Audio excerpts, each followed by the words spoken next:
שינויים ומטרות. בואו נדבר על זה רגע. כמה שינויים היו לנו בשנים האחרונות?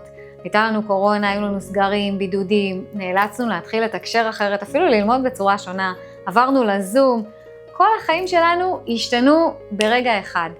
מטרות. מתי הצבתם לעצמכם? מטרות, יעדים, כל השינויים האלה שמלווים אותנו בשנים האחרונות, כולל המלחמה עכשיו, יוצרים לנו כל הזמן מציאות משתנה.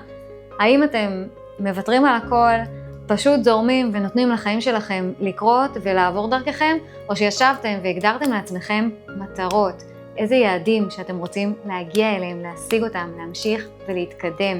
החיים קורים, הם יקרו גם ככה, גם אם לא תגדירו את זה. אבל אחד הדברים המאוד מהותיים שאנחנו נעבוד עליהם בקורסים ב-NLP, זה לדעת להגדיר מטרה כמו שצריך, בצורה שהמוח שלכם יעשה הכל, אבל הכל ברמה המודעת והלא מודעת, כדי להגשים אותם ולהביא אתכם למקום שאתם רוצים להגיע אליו. כל כמה שנים המטרות שלנו גם משתנות. אנחנו משיגים משהו אחד ועוברים הלאה.